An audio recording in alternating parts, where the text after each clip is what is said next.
এটা কি প্রোটোকল দিয়েছেন নবীকে? চিনেন আপনারা নবীকে? খালি চিল্লাপাল্লা করলে কি আশিকে রাসূল হওয়া যায় নাকি? নবীর বৈশিষ্ট্য আমাদের থেকে শুনে যান আপনারা। কি নবীর গুণ বলে এগুলো? সারা জিন্দগি খালি একটাই বলে, কোরআন নাই, হাদিস নাই, লেখা নাই, পড়া নাই, খালি গান, খালি গান। প্রিয় ভাইরা আমার, বিশ্ব নবীর 4 নম্বর অনন্য বৈশিষ্ট্য, যা অন্য কোন নবীর মধ্যে ছিল না। 4 নম্বর বৈশিষ্ট্য হলো তিনি সমস্ত জগৎবাসীর নবী। অন্য সমস্ত নবীরা এসেছেন একটা পরিবার, একটা গোত্র, একটা ফ্যামিলি। এমনকি কিয়ামতের মাঠে কোনো কোনো নবী উঠবেন একজন অনুসারী নিয়ে। তাফসীরুল আলমানিতে লেখেন 2 জন নিয়ে উঠবেন। কিন্তু আমার নবীকে আল্লাহ পাক কি শুধু সৌদি আরবের জন্য পাঠিয়েছেন? না। আল্লাহ রাব্বুল আলামিন কোরআনে কারীমের সূরা সাবার 28 নম্বর আয়াতে বলেন, কথা হবে কোরআন দিয়ে। কি হবে? কারণ কি? সমাধান চাও যদি জীবনে মরণে, ফিরে যাও খুঁজে নাও চোখ রাখো কোরআনে। সমাধান, ও সমাধান, সমাধান চাও যদি জীবনে মরণে, ফিরে যাও খুঁজে নাও চোখ রাখো কোরআনে। সব সমস্যার সমাধান আল্লাহ রাব্বুল আলামিন কোথায় রেখেছেন? কোরআনুল কারীমে সব সমস্যার সমাধান আছে। কিন্তু বড় আফসোসের ব্যাপার হলো আজকে আমাদের দেশের মুসলমানদের কোরআন পড়ার টাইম হয় না। আমার হুজুর বারবার সৌদি আরব গিয়েছে হজ করার জন্য, আল্লাহ নিয়ে গিয়েছে। ওনাকে জিজ্ঞাসা করেন, আমার নিজের চোখে দেখে আমাকে আল্লাহ পাক কয়েকবার নিয়ে গিয়েছে। সৌদি আরবের মিশরের বাসের ড্রাইভার গুলা পর্যন্ত হাফেজ, ঠিক কিনা? অনেকগুলা ড্রাইভার বাসের মধ্যে কোরআন পড়তে পড়তে কোরআন মুখস্থ হয়ে গেছে। কিন্তু আমার দেশের বড় বড় ডক্টররা পর্যন্ত কোরআনের আলহামদুলিল্লাহ সূরা পড়তে জানে না, ঠিক কিনা? আমাদের দেশের এফআরসিএস ডাক্তারদের কোরআন শুদ্ধ নাই। আমার দেশের মুমিন মুসলমানরা 5 ওয়াক্ত নামাজ পড়ে, কিন্তু তাদের সূরা ফাতিহা শুদ্ধ নাই। কেন শুদ্ধ নেই? কারণ হলো কোরআনের এই আফসোস। কবি কবির ভাষায় বলেন, বলবো কিনা বলেন? কবি কবির ভাষায় বলেন, ताकों में सजाया जाता हूँ, खुशबू में बसाया जाता हूँ।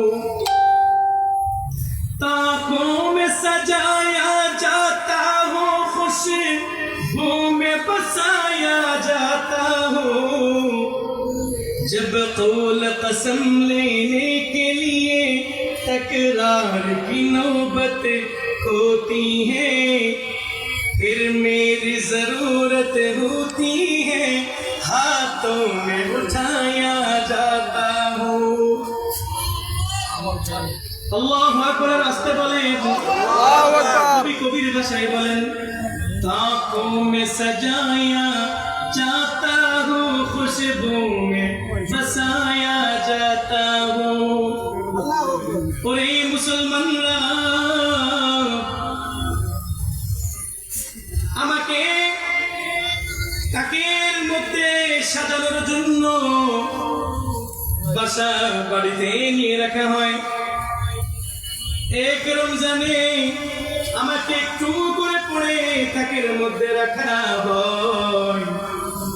আরেকটা বছর চলে যায়, আমার উপরে ধুলা পড়তে পড়তে আমার কালার পর্যন্ত চেঞ্জ হয়ে যায়। আমার উপরে ধুলা বালি পড়তে পড়তে আমার কালার পর্যন্ত বোঝা যায় না। তাকের মধ্যে রাখা হয়। সৌদি আরব থেকে আতর এনে কখনো কখনো আমার গিলাফে লাগানো হয়। ताकों में सजाया जाता हूँ, खुशबू में बसाया जाता हूँ। কখনো কখনো খুশবু লাগিয়ে আমাকে আবার রেখে দেওয়া হয়।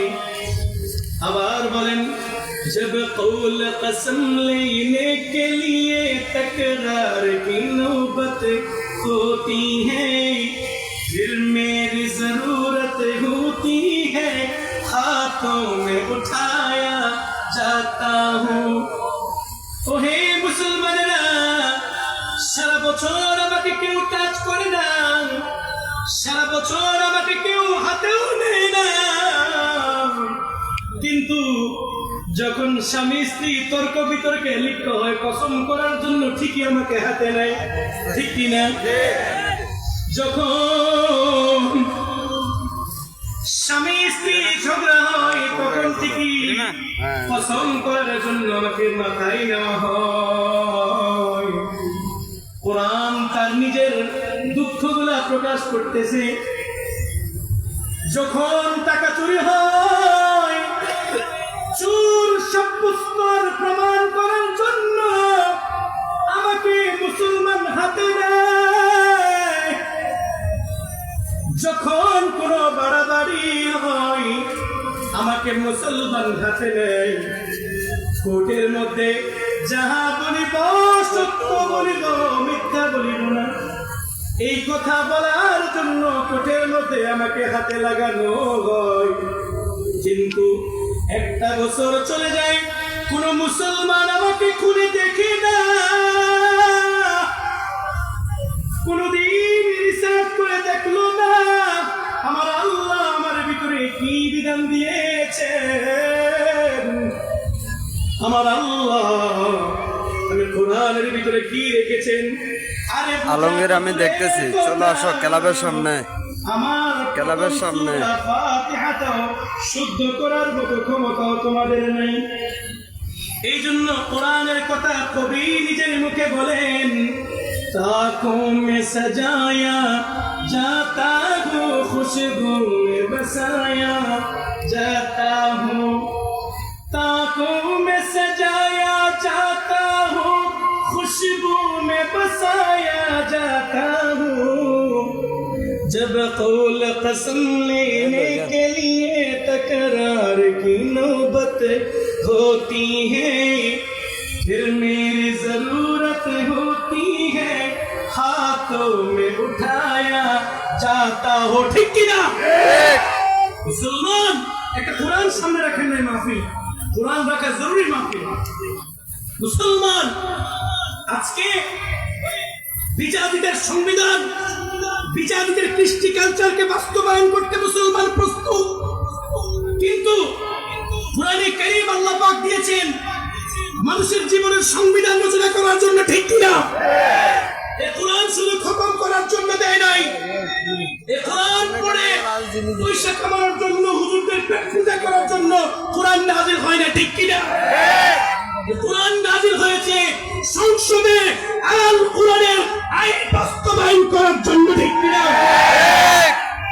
আল্লাহু আকবার, আল্লাহু আকবার।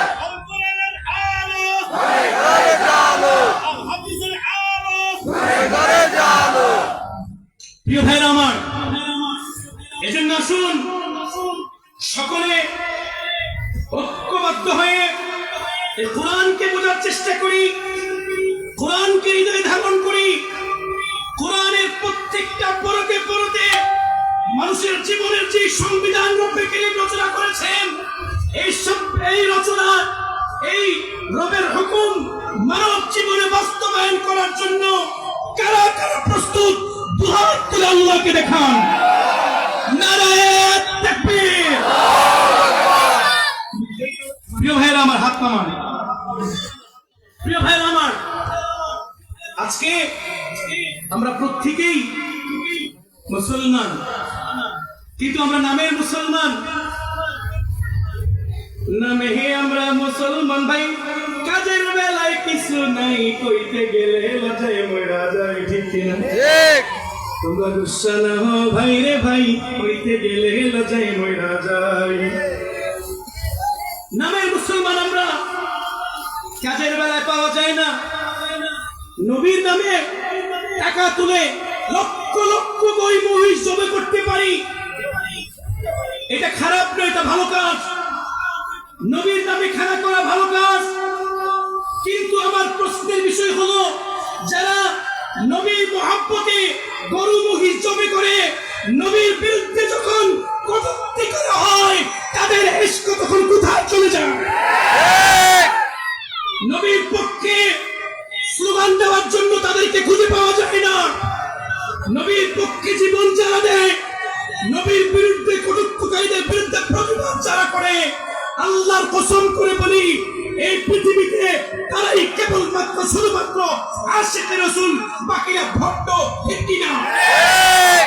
নারায়ে তাকবীর, আল্লাহু আকবার, নারায়ে তাকবীর, আল্লাহু আকবার। আল কুরআনের আলো ঘরে ঘরে জালো, আল হাদিসের আলো ঘরে ঘরে জালো।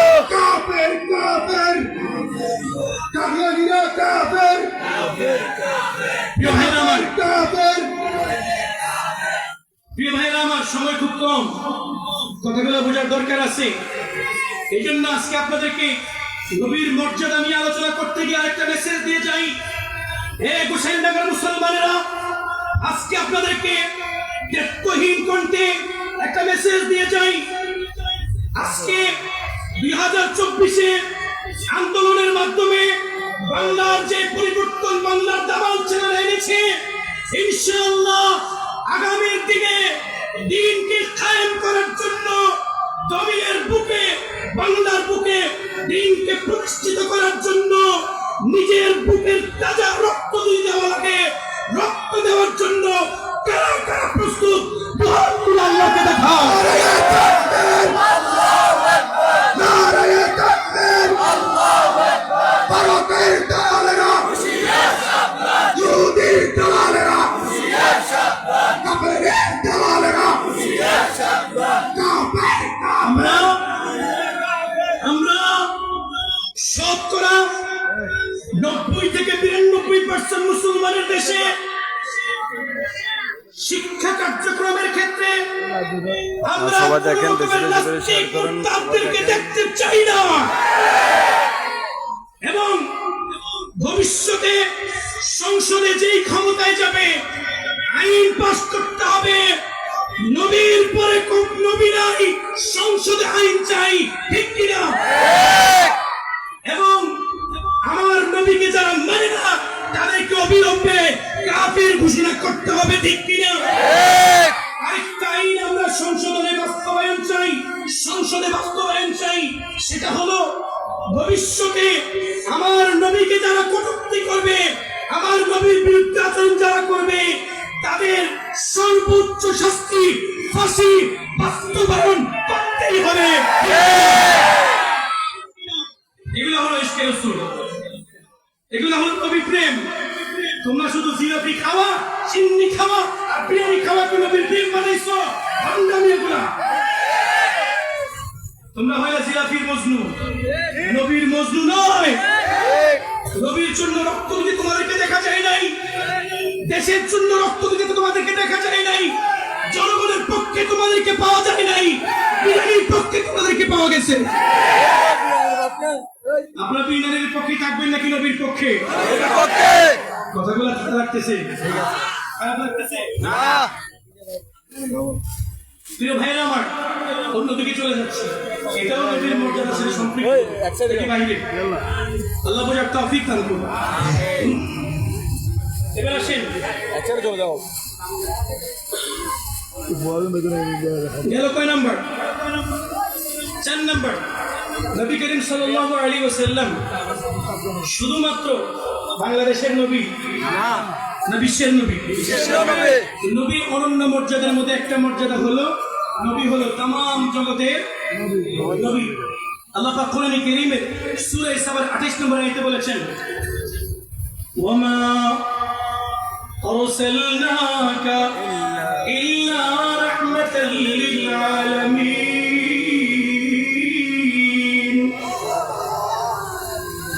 আরেকটা, সরি, এটা আরেক আয়াত, আমি আবার 28 নম্বরটা পড়ি।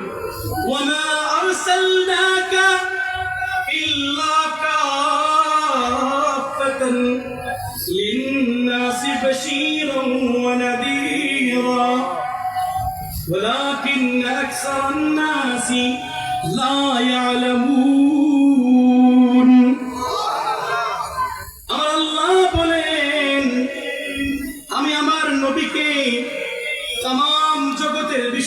বিশ্ববাসীর জন্য নবী এবং রাসূল বানিয়ে পাঠিয়েছি। আল্লাহু আকবার বলেন।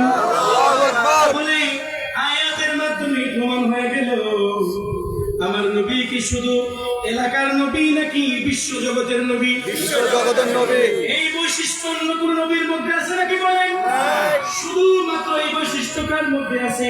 মুহাম্মদুর রাসূল। মুহাম্মদ সাল্লাল্লাহু আলাইহি ওয়াসাল্লামের মধ্যে। তিনি বিশ্ব জগতের নবী, অন্য কোন নবীর মধ্যে এই মর্যাদা নাই। 3 নম্বর। 4 নম্বর, তিনি হলেন সর্বশেষ নবী, লা নবিয়্যা বা'দাহু, তারপরে কোন নবী নাই। প্রমাণ আল্লাহ পাক কোরআনে কারীমের সূরা আহজাবের 40 নম্বর আয়াতে বলেছেন। কষ্ট হচ্ছে আপনাদের? আপনাদের চাইতে আমার কষ্ট হচ্ছে। নাম গল না করুন। আমার এটার পরে আবার একটা প্রশ্ন জানি নিগুড়া দিলে জানি আজকে না কাল। আল্লাহ পাক বলেন মা কানা মুহাম্মাদ আবা আহাদিন মির রিজালিকুম ولكن رسول الله وخاتم النبيين আমার হাবিব মুহাম্মদ সাল্লাল্লাহু আলাইহি ওয়াসাল্লাম तमाम দুনিয়ার কোন পুরুষের ঔরস জাত পিতা নয়, ও রূহানি পিতা। কি পিতা? রূহানি পিতা, আধ্যাত্মিক পিতা, জন্ম দেওয়া পিতা নয়। আয়াতের অর্থের মধ্যে একটা জবাব দিয়ে দিলাম। অনেকে বলবে যে নবীর ভাই করি, ভাই না, নবীজি আমাদের বাবা তুললো। নবীজি আমাদের কি তুললো? বাবা তুললো। নবীজিকে ভাই বললে ঈমান চলে যাবে। কি চলে যাবে? মান চলে যাবে। আমাদেরকে অপবাদ দেয়, আমরা নাকি নবীকে কালকে ভাই বানাই বলছি। আজকে শত শত মানুষ, হাজার মানুষের সামনে বললাম নবীজিকে আমি বলেছি, আমি কোরআন থেকে পেয়ে বলতেছি নবীজি হলো আমাদের বাবা, আমাদের রুহানি বাবা নাকি ভাই? অপবাদ দেয়, আপনারা তো না শুনেই লাগান তো আমি বুঝে না কেউ। তাইলে এরপর বলছেন ওয়ালাকিন রাসূলুল্লাহ ওয়া খাতামান নবিয়্যিন, তিনি আর কেউ নয়, তিনি হলেন আল্লাহর রাসূল এবং খাতামুন নবিয়্যিন, নবীদের মধ্যে সর্বশেষ নবী। কি দ্বারা প্রমাণিত? তাহলে এখন কেউ নবী দাবি করলে সে নবী না ভণ্ড? সে কি গেল? কয় নম্বর?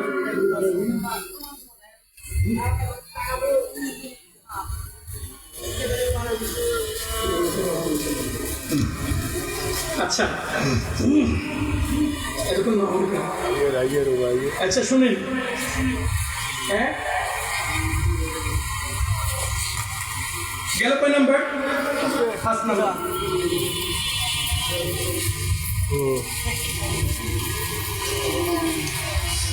আপনাদের কষ্ট হচ্ছে? এখনই শেষ করে দিব। 6 নম্বর, নবী আলাইহিস সালাতু ওয়াস সালামের এমন মর্যাদা যেই মর্যাদা অন্য কোন নবীর মধ্যে নেই। 6 নম্বর হলো আল্লাহ রাব্বুল আলামিন নবীজির জীবন নিয়ে কোরআনে শপথ করেছেন। কোন নবীর হায়াত এবং জীবন নিয়ে আল্লাহ পাক শপথ করেন নাই, কসম করেন নাই। তাইলে যে জীবনটার ব্যাপারে আল্লাহ শপথ করেছেন সেই জীবনের দাম কত বেশি? আল্লাহ পাক কোরআনে কারীমে বলেন সূরা হিজরের 72 নম্বর আয়াত। সূরার নাম কি? আয়াত নাম্বার। প্রত্যেকটা কথা হবে কোরআন দিয়ে। কি দিয়ে? কোরআন দিয়ে। কোরআন আছে যেখানে আমরা আছি সেখানে, কোরআন নাই যেখানে আমরা নাই সেখানে। কিস্তা কাহিনীর দিন শেষ, কোরআন হাদিসের বাংলাদেশ। ঠিক কি না? আল্লাহ পাক কোরআনে কারীমে বলেন হযরত লূত আলাইহিস সালাতু ওয়াস সালামের একটা ঘটনা বলতে গিয়ে আল্লাহ পাক বলেন লা'আমরুকা ইন্নাহুম লাফি সাকরাতিহিম ইয়ামাহুন। হে নবী, যারা পুরুষে পুরুষে জিনা করার জন্য উদ্যত হয়েছে, লূত আলাইহিস সালাতু ওয়াস সালামের কওমদের ব্যাপারে বলছেন আল্লাহ বলেন লা'আমরুকা, হে নবী আপনার হায়াতের কসম, আপনার জীবনের কসম খেয়ে বলছি, ইন্নাহুম লাফি সাকারাতিহিম ইয়ামাহুন। তারা প্রকাশ্যে পাগলামির মধ্যে মত্ত আছে। তারা কিসের মধ্যে আছে? এই আয়াতের মাধ্যমে প্রমাণ হয়ে গেল আল্লাহ রাব্বুল আলামিন কার জীবনের কসম খেয়েছে? আমার নবী। নবীর। এটা নবীর জীবন, নবীর এমন মর্যাদা যেই মর্যাদা অন্য কোনো নবীর মধ্যে নাই। 6 নম্বর নবীজির মর্যাদা আধা ডজন চলতেছে। 1 ডজনের কথা বলেছিলাম, কত ডজন? আধা ডজন হচ্ছে। 6 নম্বর নবীর মর্যাদা হলো আল্লাহ রাব্বুল আলামিন ডাইরেক্ট সিঙ্গেল নবীর নাম ধরে কোরআনে কোথাও সম্বোধন করেন। ইয়া আল্লাহ, আল্লাহ নবীকে কত সম্মান করেছেন দেখেন। নবীর নাম ধরে কোথাও খালি নবীর নাম, যেমন কোরআনের মধ্যে আছে ইয়া ঈসা, ইব্রাহিম, ইয়া মুসা, ইউনুস, এইভাবে অন্যান্য নবীদের সিঙ্গেল নাম আল্লাহ পাক কোরআনে কারীমে अवेलेबल বলেছেন। কিন্তু কোরআনে কারীমের কোথাও অনলি নবীর নাম আল্লাহ পাক উল্লেখ করেন নাই। এত আদব নবীর প্রতি দেখিয়েছেন। সুবহানাল্লাহ। রাস্তে কোন সুবহানাল্লাহ। কেউ প্রশ্ন করতে পারে, হুজুর এক জায়গায় তো আছে, কোথায়? মুহাম্মাদুর রাসূলুল্লাহ والذين معه أشداء على الكفار। হুজুর আপনি তো বলেছেন কোরআনের কোথাও নবীর নাম সরাসরি বলেন নাই, এখানে তো মুহাম্মাদুর রাসূলুল্লাহ বলেছেন, আপনারা তো এই কথাই বুঝেন নাই। আমি বলেছি অনলি মুহাম্মদ বলে নাই, এখানে মুহাম্মদ বলার সাথে সাথেই সম্মান দিয়েছেন রাসূলুল্লাহ। কিন্তু ইব্রাহিমের নাম বলার সময় নবিউল্লাহ বলে নাই, মুসার নাম বলার সময় রাসূলুল্লাহ বলে নাই। কোরআনের মধ্যে এক জায়গায় মুহাম্মদের নাম বলার সময় কি বলেছেন? রাসূলুল্লাহ। তাহলে যে কোরআনের মধ্যে সিঙ্গেল নবীর নাম বলে নাই, এমন মর্যাদা অন্য নবীর মধ্যে আছে নাকি শুধু আমার নবীর মধ্যে? কথা কি বুঝে আসে? আল্লাহ বোঝার তৌফিক দান করুন। এল কয় নাম্বার? 6 নাম্বার। 6 নাম্বার। 7 নাম্বারটা বেশি লম্বা, আমি বলতে আমার কষ্ট হবে, সংক্ষিপ্ত ভাবে বলি। 7 নাম্বার হলো নবী করিম সাল্লাল্লাহু আলাইহি সাল্লামকে সংক্ষিপ্ত বিশদ অর্থবহ বাণী দেওয়া হয়েছে। অর্থাৎ নবী শব্দ বলবেন ছোট, অর্থ হবে অনেক বেশি, কথা বলবেন এতটুকু, অর্থ অনেক বেশি। এরকম সাহিত্যপূর্ণ কথা নবী ছাড়া পৃথিবীর কাউকে আল্লাহ পাক দেন নাই। কথা বুঝতেছেন? গেল কয় নাম্বার? 8 নাম্বার। 8 নাম্বার। 9 নাম্বার হলো দুনিয়া এবং আখিরাতের সমস্ত ধন ভান্ডারের চাবি আল্লাহ নবীর হাতে দিয়েছেন। সুবহানাল্লাহ। সহিহ বুখারীর হাদিস, বুখারী শরীফের 2977 নম্বর হাদিস। আল্লাহ রাব্বুল আলামিন তার হাবিবের ব্যাপারে বলতে ঘোষণা দিয়েছেন। একদিন নবী আলাইহিস সালাতু ওয়াস সালাম ঘুমিয়েছেন, তো নবী আলাইহিস সালাতু ওয়াস সালামের হাতে সমস্ত ধনকূপের চাবি দেওয়া হয়েছে স্বপ্নযুগ। তাইলে সমস্ত ধনকূপের চাবি নবী ছাড়া পৃথিবীর কাউকে দেওয়া হয় নাই। এটা নবীজির 9 নম্বর বৈশিষ্ট্য, সেটা শুধু নবীর মধ্যে আসার কারণ মধ্যে নেই। 10 নম্বর, এটা একটু স্কিপ করতে হবে, সময় কম। নবী আলাইহিস সালাতু ওয়াস সালামের 10 নম্বর বৈশিষ্ট্যটা জীবনে আবার কখনো দেখা হলে বলবো ইনশাআল্লাহ। 10 নম্বরটার মধ্যে 5টা অপশন আছে। কয়টা? 5টা, বলা সম্ভব না। 11 নম্বর, নবী আলাইহিস সালাতু ওয়াস সালামকে ব্যাপক সুপারিশ করার মতো পাওয়ার দেওয়া হয়েছে। এই পাওয়ার আর অন্য কোনো নবীর মধ্যে নাই। দেওয়া হয়নি। নবী আলাইহিস সালাতু ওয়াস সালামকে ব্যাপক সুপারিশ করার পাওয়ার দেওয়া হয়েছে। এই পাওয়ার আর অন্য কারোর মধ্যে দেওয়া হয়নি। গেল কয় নাম্বার? 11 নাম্বার। এই ব্যাপারে আপনারা হাজার হাজার আলোচনা শুনছেন, সুপারিশের ব্যাপারে কিছু বলতে হবে? 12 নম্বর, নবী করিম সাল্লাল্লাহু আলাইহি ওয়াসাল্লামের অনন্য মর্যাদা হলো নবী আলাইহিস সালাতু ওয়াসাল্লাম এক হাদিসে বলেন, মা বাইনা কবরি ওয়া মিনবারি ওয়া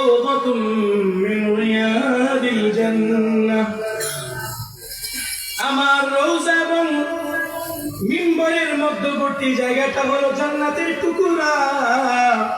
কিসের টুকরা বলেন? জান্নাতের টুকরা। জান্নাতের টুকরা। এই হাদিসের মাধ্যমে প্রমাণ হয়ে গেল নবীজির রওজাটা হলো জান্নাতের অংশ। কিসের অংশ? জান্নাতের অংশ। জান্নাতের অংশ। তাইলে কোন নবীর রওজার ব্যাপারে বলা হয় নাই তার রওজা জান্নাতের অংশ, শুধুমাত্র নবীজির রওজার ব্যাপারে বলা হয়েছে তার রওজা কি? জান্নাতের অংশ। তাইলে এই বৈশিষ্ট্য কি অন্য কোন নবীর মধ্যে আছে? নাই। নেই। এই জন্য নবীর এটা অন্যান্য মর্যাদা। গেল কয়টা? 12টা। 1 ডজন পাইছেন? এবার আসেন মূল কথার দিকে ফিরে যাই। আলোচনার শুরুতেই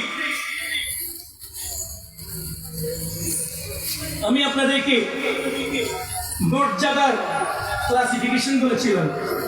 যদি আমার কথা বুঝে থাকেন আর মনে থাকে বলেন তো, পুরা জগতের মধ্যে 1 নম্বর শ্রেষ্ঠ মর্যাদা কার? আল্লাহ। 2 নম্বরে কার? নবীর। আমাদের নবী। নবীর। শুধু নবী বললে হবে না, আমাদের নবী। 3 নম্বর অন্যান্য নবী।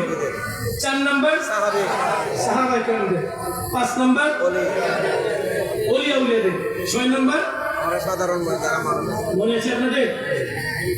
এবার আসেন আমার নবী যে আল্লাহর পরে অন্যান্য নবীদের উপরে শ্রেষ্ঠত্ব বহন করে, কার পরে?